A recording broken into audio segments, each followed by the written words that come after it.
कुछ ना बिगाड़ी काले भैया भक्त बन महाकाल के।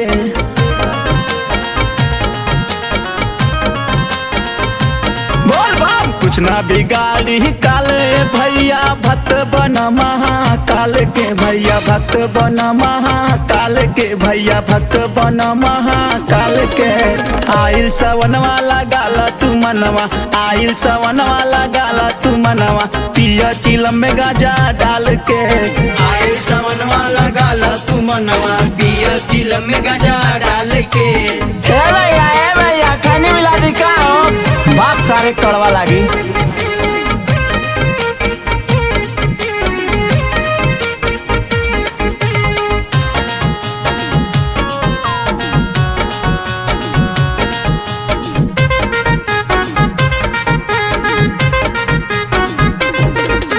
हई पुजारी महाकाल के हम कहीं नहीं अब झुकेगा। बनैया परमानेंट हो बाबा चिलम धका धक झुकेगा।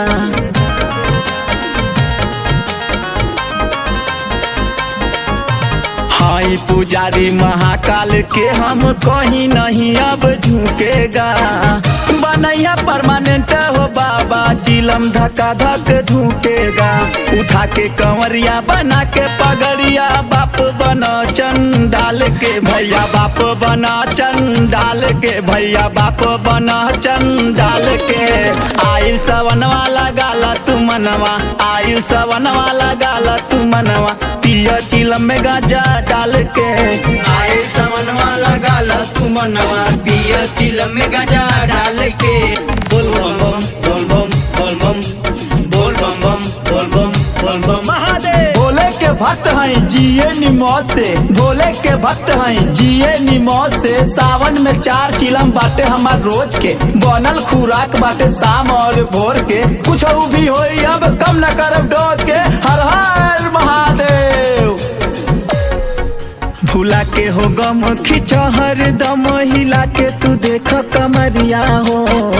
कदा धुआं धुआं हो चंदन सॉन्ग है दीपक पटरिया हो। सोनू भैया चिलमिया सुनगा देवा। बार बाची धुआं धुआं कर दी।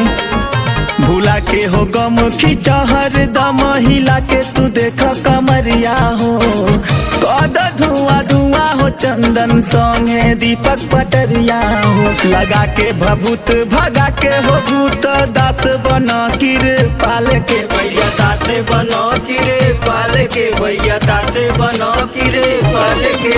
आइल सवन वाला गाला तू मनवा। आइल सवन वाला गाला तू मनवा। पिया चिलम में गाजा डाल के।